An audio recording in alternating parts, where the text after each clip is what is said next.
अमीर शीतल बेड से सोकर जैसे ही उठती है, उसकी मेड उसके लिए चाय लेकर आती है, जिसे एक घूंट पीते ही शीतल चाय की कप जमीन पर फेंक देती है और अपनी मेड पर चिल्लाने लगती है।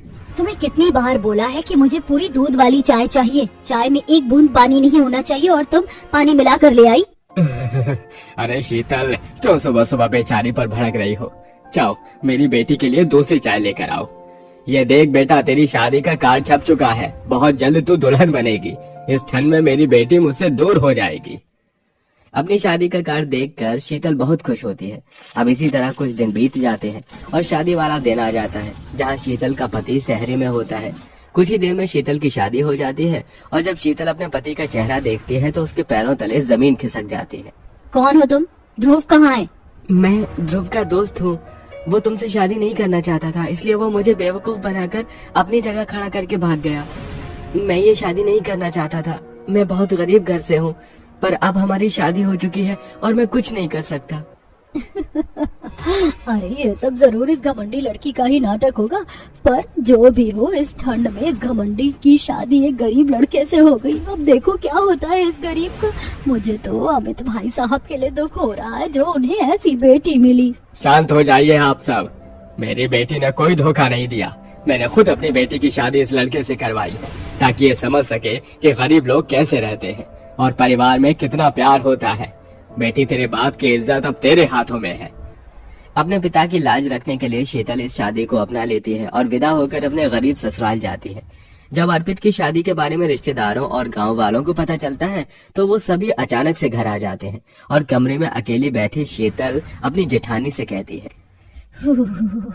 यहाँ मुझे बहुत ठंड लग रही है, क्या मुझे एक कप चाय मिल सकती है? क्या चाय? घर में सिर्फ 1 किलो दूध है और घर में इतने सारे मेहमान आ रखे हैं। अगर अपनी देवरानी को चाय दूंगी और घर आए मेहमान को पूछूंगी नहीं तो लोग क्या सोचेंगे? क्योंकि शीतल बड़े घर से थे, इसलिए अनीता उसे चाय देने से मना नहीं कर पाती और घर में बहुत सारे मेहमान भी थे, इसलिए वो 1 किलो दूध में आधा किलो पानी मिलाकर चाय बनाकर लाती है और सभी मेहमानों को देती है। और लास्ट में जब शीतल चाय पीती है, वाह, एक तो इतनी ठंडी हो रही है, ऊपर से पानी वाली चाय दे दी। जेठानी जी, दूध की चाय बनाई है या पानी की? शीतल, अभी घर में बहुत सारे मेहमान आए हुए हैं, गांव की कुछ औरतें भी बैठी हैं, शायद इसलिए चाय में पानी थोड़ा ज्यादा हो गया, पर मैं तुम्हारे लिए बाद में अच्छी चाय बना दूंगी। इतना बोलकर अनीता वहाँ से चली जाती है। और अगले दिन जब अनीता सभी घर वालों के लिए चाय बना रही होती है तो चाय बनाते हुए खुद से कहती है, अमीर घर की है, शायद पानी वाली चाय पसंद नहीं। एक काम करती हूँ, आज चाय में कम पानी डालती हूँ, वैसे भी अपने ही घर के तो लोग हैं। इतना बोलकर अनीता आधे किलो दूध में 2 गिलास पानी डाल देती है और चाय बनाने लगती है। पर तभी वहाँ पानी पीने के लिए दीपक और राजू आते हैं। मैं तो यहाँ पानी पीने आया था, पर यहाँ तो चाय बन रही है और खुशबू तो बहुत ही अच्छी आ रही है। अगर ठंड में फिर से चाय मिल जाए तो मजा ही आ जाएगा। माँ, आज मुझे चाय ज्यादा चाहिए, पूरा गिलास भर के, क्योंकि मैंने सुबह चाय नहीं पी थी। कुछ देर में अनीता सबके लिए चाय बनाकर लाती है। सभी लोग बड़े ही आराम से बैठकर ठंड में कांपते हुए वो चाय पी लेते हैं। पर इस बार भी जब शीतल चाय पीती है तो वो चाय को साइड में रख देती है और अपनी जेठानी से कहती है, इसे चाय कहते हैं आप? हटिए, मैं खुद ही अपने लिए चाय बना लूंगी। पर शीतल, दूध खत्म हो चुका है। कोई बात नहीं बहू, अगर तेरा चाय पीने का मन है तो तू जाकर बना ले। राजू बेटा, आधा किलो दूध ले आ। चाची, मैं आपके लिए दूध लेकर आ रहा हूँ। अगर आप चाय बना रही हो तो मेरे लिए भी बनाना। राजू अभी बच्चा था, घर में जितनी बार भी चाय बनती वो हर बार चाय पीता है। अब कुछ देर बाद राजू दूध लाकर देता है और अनीता अपने लिए खुद आधा किलो दूध की अकेली चाय बना लेती है। ये देख अनीता अपनी सास से कहती है, इस अमीरजादी का देखो, हम गरीबों की बिल्कुल भी परवाह नहीं है। आधा किलो दूध की 1 कप चाय बनाकर पी गई। बहू, ऐसा मत बोल, कुछ ही दिन की तो बात है, वैसे भी कौन सा ये ज्यादा समय यहाँ रहेंगे। अगर उसे पानी वाली चाय नहीं पसंद तो उसे उसके हिसाब से पीने दे। पता नहीं कब इसके मायके वाले आकर इसे ले जाएं, क्योंकि ये रिश्ता ना उनकी मर्जी से हुआ है और ना ही हमारी मर्जी से। आशा के कहने पर अनीता चुप कर जाती है और अगले दिन एक बार फिर अनीता चाय बनाते हुए उसमें आधा किलो पानी मिला देती है और पूरा परिवार पानी वाली चाय पीता है। इस चाय को देखकर ही पता चल रहा है कि इसमें दूध कम, पानी ज्यादा डला हुआ है। कोई बात नहीं बहू, अगर तुम्हें इस घर की चाय नहीं पसंद तो तुम अपनी चाय खुद बना लो। पर माँ जी, घर में दूध नहीं है। मैंने आपके लिए बस आधा किलो दूध संभाल के रखा है। आपको दूध से दवाई भी तो खानी है, और आप कुछ दिनों से दूध से खाने वाली दवाई ना लेकर दूध देवरानी को चाय बनाने के लिए दे रही हैं। कोई बात नहीं बहू, मैं 3 टाइम की दवाई दूध से ना खाकर 1 टाइम की ही खा लूंगी, कुछ नहीं होगा मुझे। शीतल, आज मैंने चाय नहीं पी, और अगर तुम चाय बना रही हो तो क्या अपने में से थोड़ी मुझे दे सकती हो? ठीक है।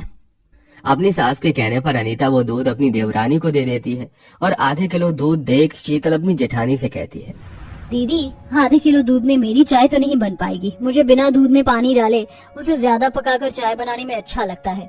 मैं तो थोड़ी चाय पीती हूँ, पर स्वादिष्ट पीती हूँ, इसलिए आप आधा किलो दूध और ला दो। और फिर अर्पित को भी तो मेरे हाथों की चाय पीनी है इस ठंड में। हे भगवान, अगर ये एक दिन में 2 से 3 किलो दूध का चाय पीने में खर्च कर देगी तो घर कैसे चलेगा? ये तो अमीर है, पैसों का कोई हिसाब किताब नहीं। मुझे तो एक एक पैसे जोड़कर चलने पड़ते हैं। परेशान अनीता दूध लेने के लिए बाहर जाती है, पर जब वो दूध लेकर घर आने लगती है तो दुकान वाले से पानी लेकर दूध में मिला देती है। अगर आधे किलो दूध में 1 पाव पानी मिला दूंगी तो उसे कुछ पता नहीं चलेगा, और इस तरह थोड़ा दूध माँ जी की दवाई के लिए भी बच जाएगा। ये सोचकर कि शीतल को कुछ पता नहीं चलेगा, वो दूध में पानी मिला देती है और घर आती है, पर दूध देखते ही शीतल को सब पता चल जाता है। जेठानी जी, अगर आप नहीं चाहती थी कि इस ठंड में मैं चाय पीऊं तो साफ साफ मना कर देती ना। दूध में पानी मिलाने की क्या जरूरत थी? और अर्पित जी, आप भूल जाइए चाय। बहू, ये तूने क्या किया? नाराज हो गई ना वो? होती है तो हो जाने दीजिए, कुछ दिनों की बात है, इसका मतलब ये तो नहीं कि वो हमारा जीना हराम कर देगी। आशा की दोनों बहुएं नाराज होकर अपने अपने कमरे में चली जाती हैं, और दूध न होने की वजह से, क्योंकि आशा भी कुछ दिनों से दवाई नहीं ले रही थी, इसलिए अचानक से उसकी तबीयत खराब हो जाती है और शीतल को घर के हालातों का पता चलता है। चाची, दादी अपने हिस्से का दूध आपको दे रही थी ताकि आप ठंड में अच्छी चाय बनाकर पी सको। कुछ दिनों से दादी ने दवाई नहीं ली, इसलिए उनकी तबीयत खराब हो गई। अगर वो ऐसी दवाई छोड़ती रही तो कहीं वो बहुत बीमार ना पड़ जाए। माँ जी, मैं ये क्या सुन रही हूँ? माफ करना आप लोग, मैं नहीं जानती थी कि इस घर की हालत इतनी बुरी है। अगर मुझे पता होता तो मैं थोड़ा कॉम्प्रोमाइज करती। मैं आप लोगों का बुरा नहीं चाहती, मानती हूँ कि ये शादी मेरी मर्जी के खिलाफ हुई है, पर मेरा इरादा आप लोगों को परेशान करने का नहीं था। शीतल, हम तो बस तुम्हें यहाँ खुश रखना चाहते थे, पर शायद इस ठंड में हम तुम्हें तुम्हारी पसंद की एक वक्त की चाय भी नहीं दे सकते हैं। बहू, तू मेरी वजह से दुखी मत हो, तेरी वजह से कुछ नहीं हुआ। मेरी उम्र हो चली है, इसलिए बीमार पड़ गई हूँ मैं, और ऊपर से ठंड भी ज्यादा है। अपने घर वालों की बातें और उनका प्यार देखकर शीतल भी खुद को बदलने की कोशिश करती है, और अब वो ठंड में 3 टाइम चाय न पीकर केवल एक वक्त की चाय पीती है, और पूरा परिवार भी पानी वाली चाय न पीकर थोड़ी ही चाय पीते हैं, पर अच्छी चाय पीते हैं। कुछ दिन बाद जब शीतल के पिता उसे लेने आते हैं तो वो जाने से मना कर देती है और अपने गरीब ससुराल में हंसी खुशी रहती है।